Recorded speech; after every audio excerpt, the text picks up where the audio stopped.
Hello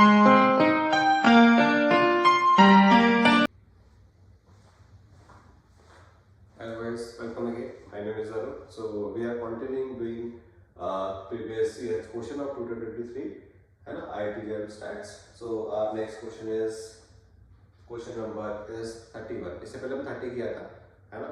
So वो भी आपको अच्छे से देखना है. So वो related to integral calculus कह लो या basic calculus कह लो.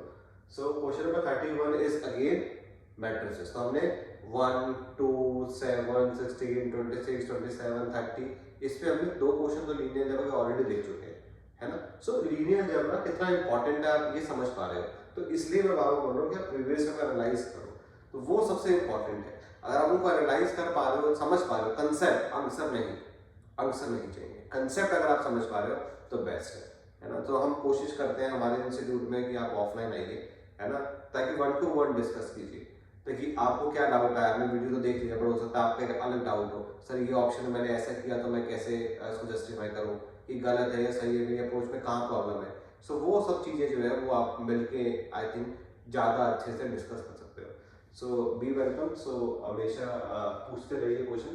अब क्वेश्चन जो 31 है वो क्या कहता है कि M कोई 3x3 रियल मैट्रिक्स और डिफाइन नहीं किया. M कोई भी 3x3 का मैट्रिक्स होता है पर रियल होगा, और P और Q आपने डिफाइन किया. जैसे हमने P Q देखा होगा, कुछ क्लिक हो रहा होगा, है ना? M plus M transpose. मैंने स्टार्टिंग वाले क्वेश्चन में आपको सिमेट्रिक क्यू सिमेट्रिक के बारे में थोड़ा सा आइडिया दिया था. Then which of the following statement is always true, है ना? ये एमएसपी क्वेश्चन है, तो दो भी सही हो सकते हैं, है ना? 3 भी या 4 भी या एक सही हो सकता है. तो मल्टीपल सेलेक्ट क्वेश्चन है. जैसे मैं बोल रहा हूँ कि मल्टीपल सेलेक्ट 4 से 5 मैथ्स के आते हैं. अगर आपने ये 10 नंबर खींच लिए, 8 नंबर खींच लिए, सिलेक्शन कहीं नहीं गया फिर आपका. तो इसलिए इस पे फोकस कीजिए कि मल्टीपल सेलेक्ट किसी भी तरह से कोई पार्शियल आंसर के नंबर नहीं मिलने वाले हैं यहाँ पे, ठीक है? सारे ऑप्शन जो सही है वो आपको ठीक करने पड़ेंगे. तो आप कैसे करोगे कि आप पहले तो ध्यान से देखिए कि है क्या सर. ये P जो है वो है क्या, which is M plus M transpose. You know M is any matrix which is square. तो एक प्रॉपर्टी बड़ी इंपॉर्टेंट है. M कोई अगर स्क्वायर मैट्रिक्स है, M अगर कोई स्क्वायर मैट्रिक्स है, तो हमेशा M plus M transpose symmetric बन जाएगा, हाँ या ना? ये प्रॉपर्टी लिखनी पड़ती है, उसमें P नाम दे दिया, पर ये जो प्रॉपर्टी है ना, कैसे सर?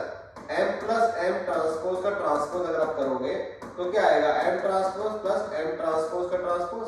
तो this is M transpose. Transpose का ट्रांसपोज क्या होता है? M itself. आ गया sir? It's a symmetric matrix. तो P is nothing but a symmetric matrix. ये क्लियर होता है? P एक सिमेट्रिक है, और Q जो है which is M minus M transpose, ये Q सिमेट्रिक Q ट्रांसपोज करोगे तो क्या आएगा देख लेते हैं. M ट्रांसपोज ट्रांसपोज का transpose which is M transpose minus है, तो माइनस अगर कॉमन लूंगा तब जाके M माइनस M ट्रांसपोज आएगा, which is, तो this is Q is nothing but a Q symmetric. Q symmetric. और आपको क्या समझ में आता है? Q का जो ऑर्डर होगा वो क्या होगा? 3x3 ऑफ कोर्स, क्योंकि M का ऑर्डर 3x3 है तो Q का ऑर्डर में 3x3 आएगा. 3x3 Q symmetric matrix. जैसे ही आप सुनते हो तो फर्स्ट क्या आता है क्लास में, याद क्या आता है जो मैंने किया था कि every odd order Q symmetric matrix का डिटरमिनेंट क्या होता है? 0, है ना? कैसे सर? देख लो कि अगर Q ट्रांसपोज माइनस Q के बराबर है and you have to find the determinant, दोनों साइड पर डिटरमिनेंट डाल दो, और आपको ये प्रॉपर्टी पता होना चाहिए कि डिटरमिनेंट ऑफ Q और determinant of Q transpose is the same thing. एक ही बात होगी, दोनों प्रॉपर्टी हमें पता होना चाहिए. Determinant of A transpose is same as determinant of A, first of all. Second, determinant of KA is same as K की पावर है डिटरमिनेंट ऑफ A. बहुत सारे बच्चे एनो डाल देते हैं, वो K into determinant of A लिख के आते हैं पेपर में. अरे यार, ये सबसे बड़ी मिस्टेक है ना? इस अरे आपको बचाइए यार बस. सो ये क्या होगा? Determinant of Q is equal to, इसको लिख सकते हैं -1 डॉट Q. तो determinant of Q is equal to -1 की पावर 3 आ जाएगा, बिकॉज़ ये 3x3 है. Determinant of Q is equal to minus sign determinant of Q. इसको इधर ले आओगे तो y is determinant of Q equal to 0. This implies determinant of Q is 0, because India में 2 to 0 होता नहीं है, तो क्या 0 होगा डिटरमिनेंट की value. So every odd order -1 की पावर 5 हो 7 हो 9 हो, एवरी ऑड ऑर्डर का डिटरमिनेंट क्या आएगा भाई? 0 आएगा सर. और प्रॉपर्टी क्या होनी चाहिए आपको डिटरमिनेंट की पता, जो मैं क्लास में सारे दिन लिखवाता हूँ. ये मतलब ऐसी कोई प्रॉपर्टी नहीं है जो हमने लिखी ना हो. Determinant of A B same as determinant of A determinant of B. Basic property determinant of A B is same as determinant of A not determinant of B. तो ये सारा ज्ञान अगर आपको मतलब ऑलरेडी क्वेश्चन पढ़ते क्लिक होना चाहिए, तो मैंने सिर्फ आपको ओवरव्यू दिया कि हमने क्लास में कर चुके हैं, ये जरूरत नहीं थी मेरे को बताने की, बट फिर भी अगर हमने कर लिया, अब सारे ऑप्शन तो बच्चों वाले दिख रहे हैं, है ना। अच्छा, इसमें एक प्रॉपर्टी और जोड़ लेते हैं ताकि फिर क्वेश्चन में कुछ बचेगा ही नहीं। मुझे ये समझ में आया क्यू सिमेट्रिक है, मैं यहाँ लिख लेता हूँ कि मुझे क्या क्या पता है। Q is Q symmetric,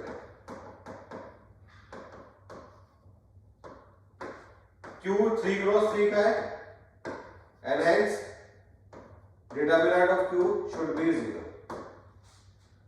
What is q square? क्योंकि यहाँ पे q square भी दिख रहा है। अच्छा, what is q? अगर q स्क्यू सिमेट्रिक है तो q क्यूब q स्क्वायर क्या होगा? अगर q स्क्यू सिमेट्रिक है, what about q स्क्वायर? क्या ये स्क्यू सिमेट्रिक होगी? What about 2 cube? क्या ये स्क्यू सिमेट्रिक होगी? ये पहले पता कर लेते हैं ना, इसका मतलब 2, 3, 4 कुछ भी एग्जाम में हो।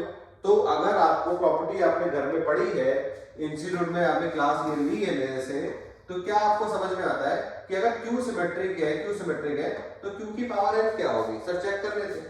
Q की पावर n का ट्रांसपोज इसके बराबर Q ट्रांसपोज की power n, and what is Q is Q symmetric, मतलब Q ट्रांसपोज इसके बराबर होगा -Q के, तो यहाँ -Q डाल देते हैं, तो इसका मतलब -1 की पावर n QN, ये तो आया -1 की पावर n QN। अब इसको देखो, अगर इसको सिमेट्रिक होना है तो क्या होना चाहिए? QN हो जाएगा, और ये कब होगा? If n is even. अगर n की वैल्यू 2 हुई, n की वैल्यू 3 हुई, तो ये तो QN लौटाएगा, Q square Q cube, तो QN ट्रांसपोज QN, मतलब ये क्या हो गया? सिमेट्रिक हो गया। और अगर ऑड हुआ तब जाके ये आएगा, तो ये n अगर इवन हुआ तो एक केस बन गया, एंड अगर ऑड हुआ तो एक केस बन गया। तो क्या आपको समझ में आया कि अगर Q स्क्यू सिमेट्रिक है, अगर Q मैट्रिक्स, अगर या A मैट्रिक्स कोई भी स्क्यू सिमेट्रिक है, तो A की पावर n स्क्यू सिमेट्रिक कब होगी?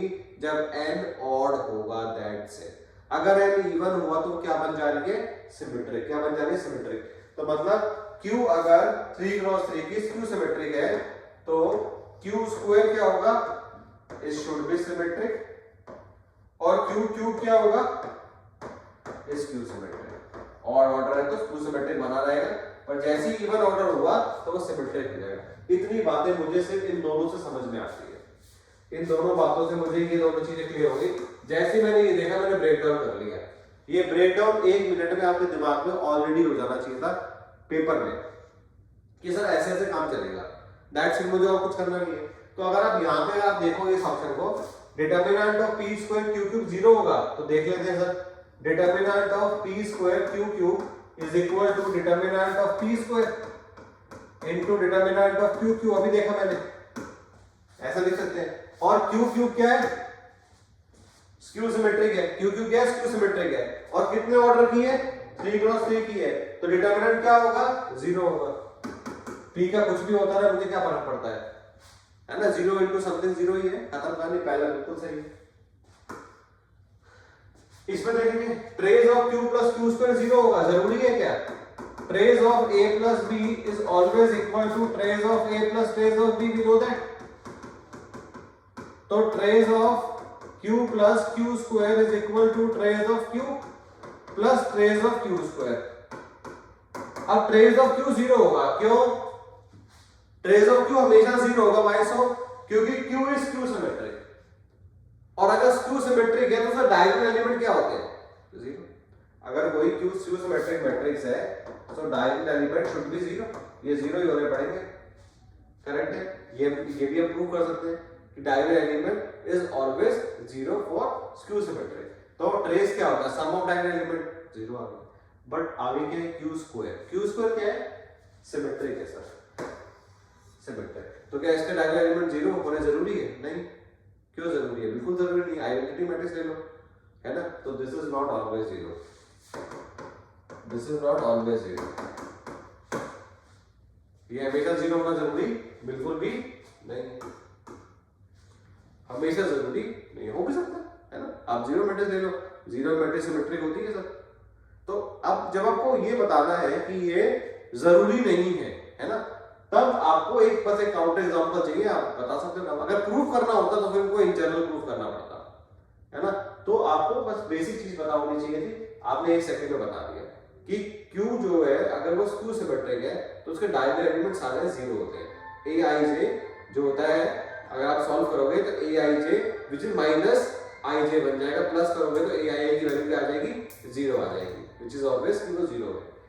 अब अगला आता है x transpose q square x equal to 0 for all x belongs to R3। लगता है आपको q स्क्वायर है ना, कोई भी मैट्रिक्स ले सकते हो, कोई भी मैट्रिक्स जो आपका मन करे वो आप मैट्रिक्स ले लो, है ना। तो q आप कोई मैट्रिक्स ले रहे हो जो अगर पहले आप कोई m चूज कर लो, वहां से q आई जाएगी आपके पास, है ना। You can take any matrix और आपका काम वहां से बन जाएगा कि होना जरूरी नहीं है। q स्क्वायर कोई सिमेट्रिक मैट्रिक्स है, q स्क्वायर जो है वो कोई सिमेट्रिक मैट्रिक्स है। You can take any symmetric matrix, I can take identity matrix, है ना।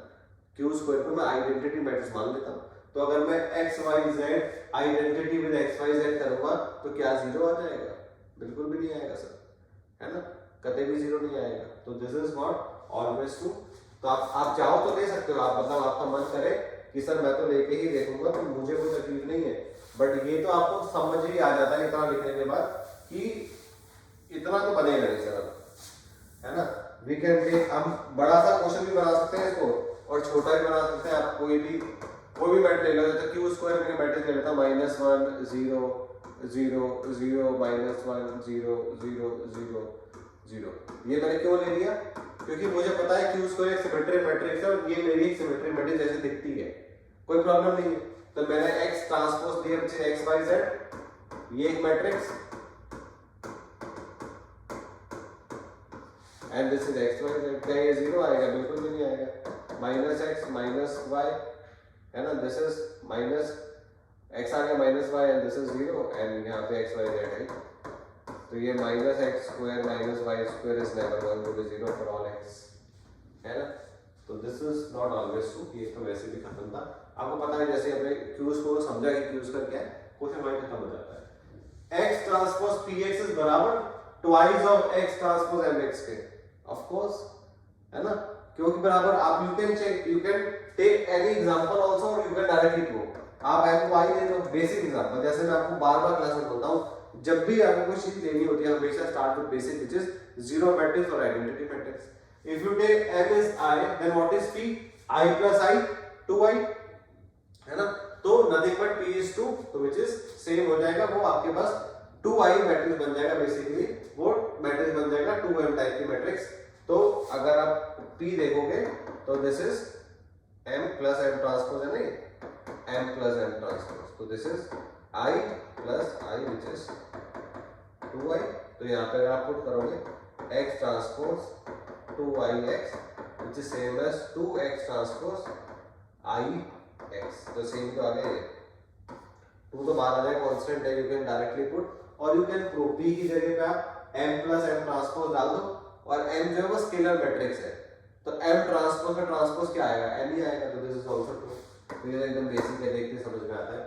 मेन फंसता था केवल बात कि आप ये समझो पहले वाला और फिर ऊपर वाला कि इन दोनों में कैसे काम चल रहा है। तो बस एक छोटा सा क्रैक ये था कि q स्क्यू सिमेट्रिक है, q स्क्वायर क्या होगा, q क्यूब क्या होगा, उसका डिटरमिनेंट क्या होता है, बेसिक चीज हम डेली मतलब ये डेमो क्लास में करते हैं एटलीस्ट, तो उधर ही क्वेश्चन खत्म हो जाता है। लिखा कितना अच्छा क्वेश्चन है, तो ये बस एक आईआईटी को अलग बनाता है कि बेसिक सा क्वेश्चन को भी जो प्रेजेंटेशन है व्हिच इज वेरी गुड। तो इसको ध्यान दीजिए, इसको डिटेल में समझिए, है ना, ताकि कोई प्रॉब्लम ना हो। Answer is A and D which is of course A हमने डिटेल में प्रूव कर लिया, डी मैं कह रहा हूं कोई भी एग्जांपल लिख सकते हो। और अगर ऐसा नहीं करना है सर मैं तो प्रूफ करना चाहता हूं, बड़ा आसान है, मतलब बस आपके सब कुछ हाथ में लेना नहीं चाह रहा था, बट ठीक है, बट अगर आप इसको लिखना चाहोगे तो this is same, this is same of this because scalar है ना, twice of x transpose mx, question वहीं खत्म हो जाता है। तो x transpose m transpose x का ट्रांसपोज करोगे तो you get the same thing x transpose mx, क्योंकि m ट्रांसपोज m होता है ना। किसी भी स्क्वायर मैट्रिक्स का ट्रांसपोज क्या होता है? मैट्रिक्स इटसेल्फ होता है। क्वेश्चन खत्म, a and d is the correct option. तो इस क्वेश्चन को देखिए, वापस वीडियो को रिवाइंड कीजिए, समझिए डिटेल में और ऑप्शन को डिस्कार्ड करना सीखिए। नेक्स्ट क्वेश्चन में, अगले क्वेश्चन में फिर मिलते हैं, फिर से लीनियर अलजेब्रा के नेक्स्ट क्वेश्चन की। and which is very important.